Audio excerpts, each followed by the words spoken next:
Good morning student, एक बार फिर online classes में आपका स्वागत है। पिछले वीडियो में हमने सम्मिश्र संख्या यानी कॉम्प्लेक्स नंबर का ध्रुवीय रूप क्या होता है यानी polar form of a complex number. Polar form क्या होती है, ध्रुवीय रूप क्या होता है, इसके बारे में हमने जाना था। और यदि कोई भी संख्या यानी कॉम्प्लेक्स नंबर z बराबर a प्लस आइटा b है तो उसका जो पोलर फॉर्म है, ध्रुवीय रूप है, वो क्या बनना था, आर जेड बराबर r into cos theta plus के आयोटा साइन थीटा था। जहाँ पर आर क्या था, उस कॉम्प्लेक्स नंबर का मापांक यानी मॉडुलस, और थीटा क्या था, एम्पलीट्यूड यानी आयाम या कोणांक जिसे हम कह सकते हैं, कोणांक थीटा था हमारे पास। और उन दोनों को हमने निकाला था, निकाल करके उसमें हम सूत्र में मान जमाते और इस प्रकार से हमने ध्रुवीय रूप प्राप्त किया था। ध्रुवीय रूप के बारे में जान करके एक्सरसाइज 5.2 हमने कंप्लीट की थी। और आज के इस वीडियो में हम एक्सरसाइज 5.3 का अध्ययन करेंगे। और 5.3 में कौन सा टॉपिक है, क्वाड्रेटिक इक्वेशन, द्विघात समीकरण के बारे में हमने छोटी क्लासों में भी पढ़ा है। द्विघात समीकरण जैसा कि इसके नाम से हमें परिचित हो रहा है कि ऐसा समीकरण जिसमें विद्यमान चर की उच्चतम घात 2 हो, वो कौन सा होगा, द्विघातीय समीकरण, दो घात वाला समीकरण। जिसमें ऐसा समीकरण जिसमें विद्यमान चर की उच्चतम घात कितनी हो, 2 हो, वो कौन सा होगा, द्विघातीय समीकरण। तो जिसका व्यापक रूप या जनरल फॉर्म क्या होती है, उसके आधार पर हमने देखा है कि समीकरण ax² plus bx plus c बराबर 0, ये इसका व्यापक रूप होता है द्विघातीय समीकरण का, जहाँ a इज़ नॉट इक्वल 0 यानी a का मान कभी भी 0 नहीं हो सकता। क्यों नहीं हो सकता, क्योंकि जैसे यदि आप a का मान 0 रखते हो तो ये वाला जो टर्म है द्विघातीय वाला वो ख़त्म हो जाएगा, और ख़त्म हो जाएगा तो केवल ये बच जाएगा, और उस कंडीशन में ये समीकरण द्विघातीय नहीं रहेगा। तो कौन सा रहेगा, एक घातीय समीकरण रह जाएगा। तो इसकी परिभाषा क्लिष्ट हो जाएगी। इसका मतलब यहाँ पर a का मान 0 नहीं हो सकता, यानी a इज़ नॉट इक्वल 0। कभी कभी कंपटीशनों में पूछ लिया जाता है कि द्विघातीय समीकरणों के लिए निम्न में से आवश्यक शर्त है, शर्त दे दी जाती है a is not equal 0, b is not equal 0, c is not equal 0 या अन्य इनमें से कोई नहीं। तो उस कंडीशन में हमें क्या टिक करना है, a is not equal 0।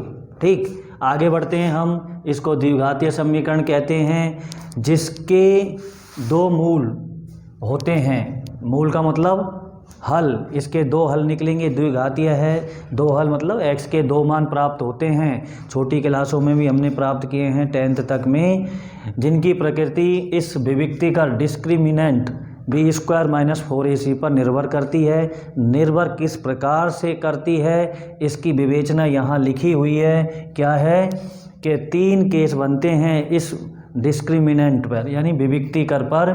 b² minus 4ac की कंडीशन पर कौन सी होगी कि यदि बोर b² माइनस 4ac 0 से बड़ा हो सकता है, 0 के बराबर हो सकता है, या 0 से छोटा हो सकता है। तो हम एक एक केस पर बात करें। पहले हम बड़े की बात करें कि b² minus 4ac is greater than 0।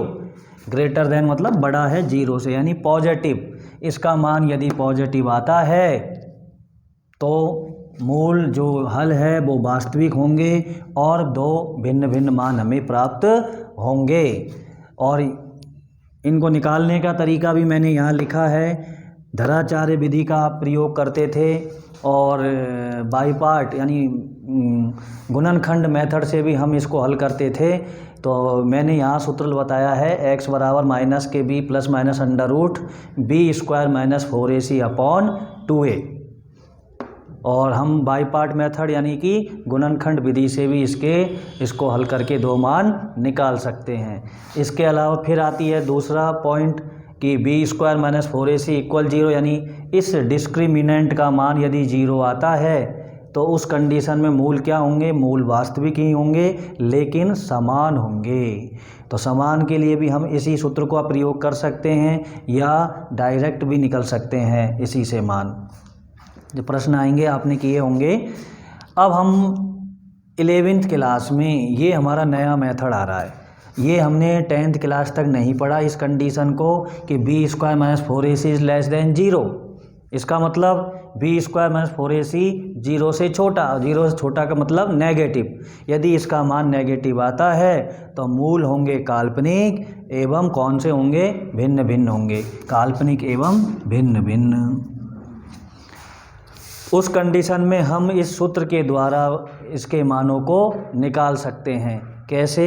x बराबर माइनस के b plus minus under root 4ac minus b square into i. I का मतलब आई नहीं है, ये है आयोटा।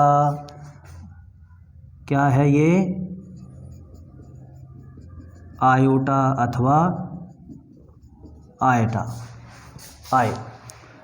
तो अपॉन 2a जो ये दर्शाता है कि ये मूल कैसे निकलेंगे, यहाँ से काल्पनिक मूल, सम्मिश्र मूल, कॉम्प्लेक्स मूल निकलेंगे यहाँ से। ठीक है, तो इस प्रकार से ये हमारे पास आ गया द्विघातीय समीकरण क्या होता है और उसको हल किस प्रकार से किया जाता है, उसके कितने मान आते हैं, ये हमने यहाँ पर जान लिया है। तो अब हम आते हैं इनके प्रश्नों को लेकर के, एक एक करके इनके सवालों को लें। एक इसका लें, फिर एक एग्जाम्पल इसका लेंगे, फिर एक एग्जाम्पल इसका लेंगे। एक एक करके हम एग्जाम्पल लें। सबसे पहले हमारे पास जो फर्स्ट केस है, फर्स्ट केस हम इसे दे दें, ये फर्स्ट केस, ये सेकंड केस और ये थर्ड केस। एक एक एग्जाम्पल लेते हैं। अब हम आगे बढ़ते हैं। पहले फर्स्ट केस का एग्जाम्पल लेते हैं।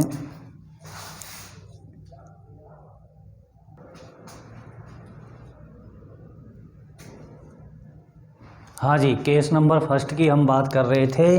केस नंबर फर्स्ट क्या था हमारे पास कि डिस्क्रिमिनेंट यानी विविक्त कर बी स्क्वायर माइनस 4ac का मान इज़ ग्रेटर देन 0 यानी 0 से बड़ा आए, मतलब पॉजिटिव आए। तो उस कंडीशन में कौन सा सूत्र लगेगा? तो पहले तो हम इसकी तुलना करें। ax स्क्वायर प्लस के bx प्लस c बराबर 0।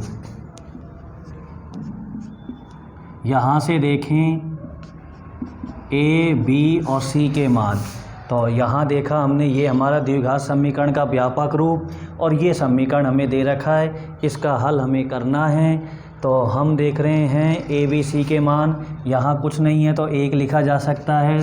तो a का मान हो गया 1, b का मान -5 और c का मान 6। अब हम निकालें बी स्क्वायर माइनस 4ac का मान, बी स्क्वायर माइनस 4ac। तो b का मान -5 का square -4 into a into c, -5 का स्क्वायर 25 और 6 चक्कू 24, 25 में से 24 गए 1। इसका मतलब क्या आ गया? पॉजिटिव मान आया। इसका मतलब हो गया b square minus 4ac is greater than 0। This implies मूल वास्तविक एवं भिन्न भिन्न होंगे। और मूल वास्तविक एवं भिन्न भिन्न होंगे तो हम कैसे निकाल सकते हैं मूलों को? सूत्र मैंने लिखा था वहाँ पर, कौन सा? x बराबर minus b plus minus under root b square minus 4ac upon 2a। ये हमारा सूत्र है उस कंडीशन में। तो हम मान जमा दें, abc के मान, b का मान -5, बी स्क्वायर यानी -5 का square -4 into a into c upon 2a, a का मान 1। माइनस माइनस प्लस हो गया। फिर इसके बाद आगे बढ़ें, माइनस ये 25 और 6 चौकू 24 अपॉन में 2, 5 प्लस ये हो गया अंडर रूट 1। तो ये आ गया 5 प्लस माइनस 1। अंडर रूट 1 मतलब 1 का वर्गमूल 1 ही होता है। तो यहाँ से फिर आगे बढ़ गए, 5 प्लस 1 अपॉन 2 तथा 5 माइनस 1/2। तो ये तो हो गया 6/2 का मतलब 3 तथा और ये 2। तो ये आगे हमारे पास मान कौन कौन से, x बराबर 3 तथा 2। ये आंसर आ गया। तो ऐसे ये आराम से दो मूल आ गए, एक 3 आया और एक 2 आया, दोनों ही भिन्न भिन्न हैं और वास्तविक है, वास्तविक संख्याएं हैं। तो इस प्रकार से हमने छोटी क्लासों में किया था और तरीका यहाँ भी यही है, लेकिन लिखने का तरीका जो है आपने जैसा भी लिखा हो, लेकिन अब आपको इस प्रकार से लिखना है, परफेक्ट लिखना है। तुलना करके ABC के मान हमें जमाने हैं, फिर B² - 4AC से आपको बताना है कि वो पॉजिटिव है, तो पॉजिटिव है या नेगेटिव है या क्या है, उसके जो भी कंडीशन आती है उसके अनुसार उसके लिखना है कि मूल वास्तविक होंगे या क्या होंगे। फिर उसके बाद उन मूलों को निकालना है सूत्र के माध्यम से। अब हम लेते हैं केस नंबर सेकंड।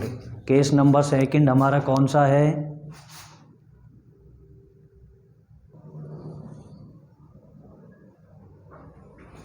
हाँ जी, अब हमारा था केस नंबर सेकंड कि जो डिस्क्रिमिनेंट है, विविक्तिकर है, वो उसका मान क्या होना चाहिए? B² - 4AC = 0, यानी 0 के बराबर आता है तो मूल क्या होंगे? वास्तविक एवं समान। तो ये उसका एग्जाम्पल है। यहाँ भी हम इसी प्रकार से करना है।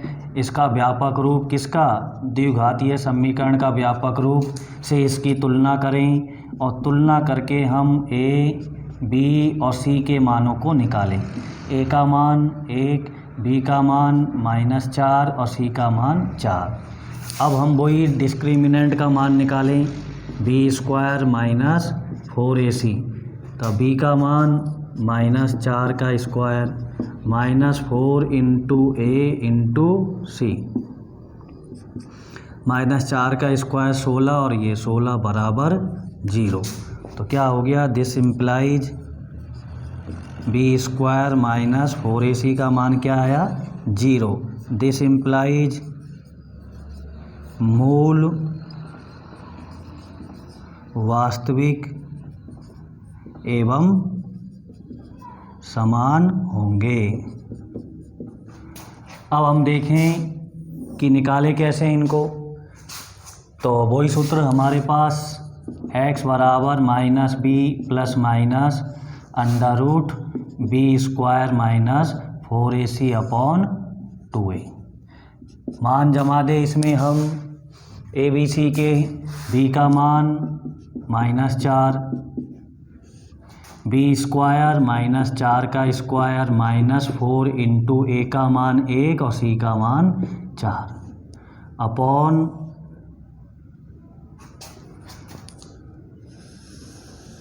2A। A का मतलब 1।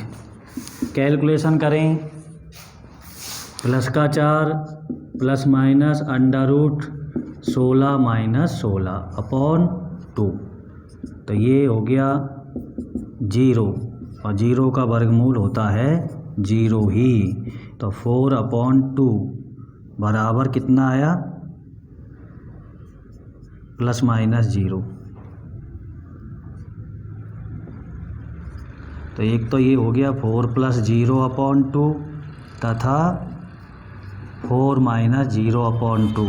तो क्या निकल गया? 4/2 यानी 2 तथा 2, यानी दोनों ही मूल आपके क्या आए? समान आए हैं।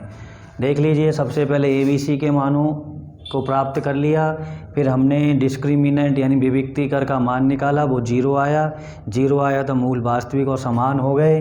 फिर इन मूलों को निकालने का तरीका वही फार्मूला ऑपरेट किया, फार्मूला ऑपरेट करते चले गए तो वहाँ से 2 मान निकले जो दोनों ही समान आए। इसका मतलब दूसरा केस हमारा कंप्लीट हो गया। हम इस प्रश्न को दूसरे तरीके से भी कर सकते हैं। इसका एक होल स्क्वायर बन जाता है x - 2 का होल स्क्वायर, सीधे सीधे। तो x - 2 का होल स्क्वायर से 2 मान आ जाते हैं, x बराबर 2 और x बराबर 2। तो कहने का मतलब हम दूसरे विधि से भी कर सकते हैं, लेकिन ये एक ही विधि से सारे तीनों सिस्टम चल रहे हैं, हमारे तीनों केस चलेंगे। अब ये तो चीज़ें हमने 10th क्लास तक पढ़ी थी या नहीं पढ़ी, तो अब हमने पढ़ ली है। अब जो 11वीं क्लास की चीज़ है उस पर हम आ रहे हैं कॉम्प्लेक्स मूल पर, यानी तीसरे केस पर। तो अब हम चलते हैं तीसरे केस पर।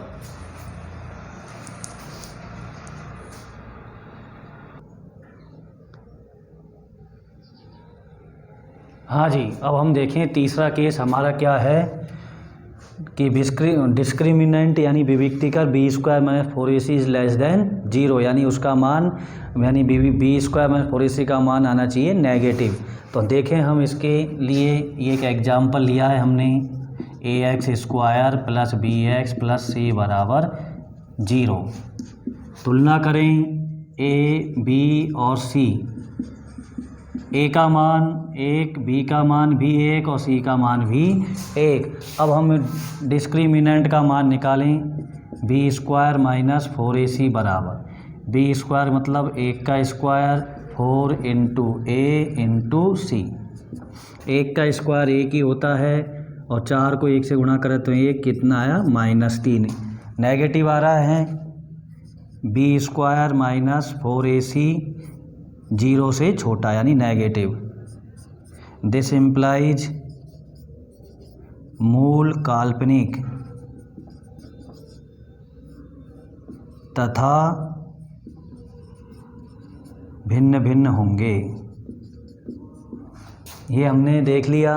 अब कैसे कैसे निकालेंगे, सूत्र हमारे पास क्या था, x बराबर minus b plus minus under root कौन सा 4ac माइनस बी स्क्वायर और ये आपका आयोटा अपॉन 2। ये सूत्र लगेगा इसमें। और इसमें अब हम मान जमाएं, b का मान 1, इसमें 4 इंटू ए इंटू सी माइनस 1 का स्क्वायर और ये आपका ब्रैकेट और इसके बाहर आयोटा। लिखने का तरीका आपका परफेक्ट होना चाहिए। रिटर्न बर के लिए a का मान 1, -1 plus minus under root 4 minus 1, ये आपका आयोटा अपॉन में 2। अब देखिए अंडर रूट के अंदर 4 माइनस 1 है तो ये रह गया अंडर रूट 3 आयोटा अपॉन 2। इस प्रकार से दो मूल कौन से हो गए, -1 plus iota under root 3 upon 2 तथा दूसरा मूल -1 minus iota under root 3 upon 2। ये देखिए ये दो मूल आपके कॉम्प्लेक्स यानी काल्पनिक मूल आ गए हैं आपके पास।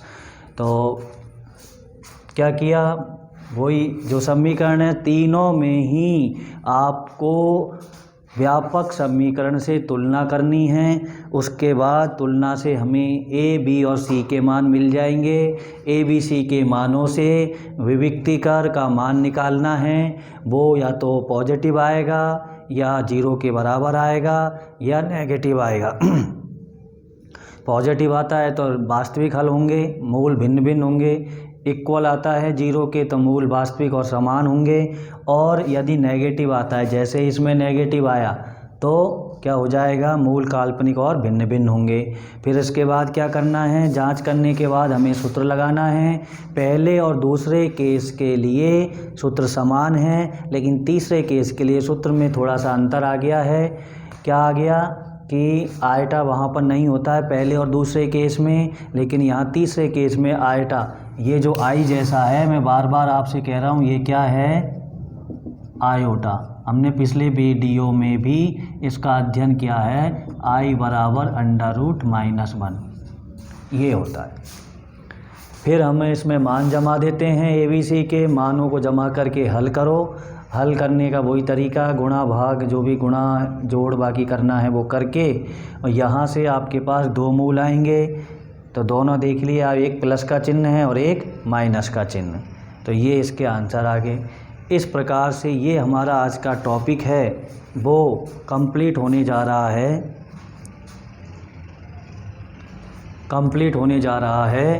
कौन सा टॉपिक, क्वाड्रेटिक इक्वेशन, द्विघातीय समीकरण का तो इस प्रकार से आज के इस वीडियो में हमने क्या पढ़ा, द्विघातीय समीकरण पढ़ा। द्विघातीय समीकरण क्या होता है और उसकी जो कंडीशन है a इज़ नॉट इक्वल 0 उसके बारे में ध्यान रखना। फिर उसके हल के बारे में हमने 3 मूलों की प्रकृति पढ़ी। तो किसके आधार पर, विविक्ति कर के आधार पर। विविक्ति कर किसे कहते हैं, b² - 4ac को हम विविक्ति कर कहते हैं। उसके आधार पर वो पॉजिटिव होगा या इक्वल 0 होगा या नेगेटिव होगा। तो पॉजिटिव के लिए मूल वास्तविक और समान, इक्वल के लिए वास्तविक और भिन्न, और इक्वल के लिए वास्तविक और समान, और लेस देन 0 के लिए मतलब नेगेटिव के लिए कॉम्प्लेक्स मूल या काल्पनिक मूल और भिन्न भिन्न मूल होंगे। तीनों के हमने एग्जाम्पल देखे हैं। तो आज के वीडियो को आप घर पे देखें, रिवाइज करें इसे और अच्छे से द्विघातीय समीकरण के टॉपिक को समझें, क्योंकि इस टॉपिक पर हमारी एक्सरसाइज है 5.3। तो एक्सरसाइज के क्वेश्चनों को हम नेक्स्ट वीडियो में देखेंगे। इन क्वेश्चन जो मैंने दिए हैं यहाँ पर, इन्हीं को रिवाइज करें आप वापस, ताकि हम एक्सरसाइज के क्वेश्चनों को कर सकें। आप एक्सरसाइज के क्वेश्चनों को करके देखें, अन्यथा हम नेक्स्ट वीडियो में सारे क्वेश्चनों को कंप्लीट करेंगे। धन्यवाद।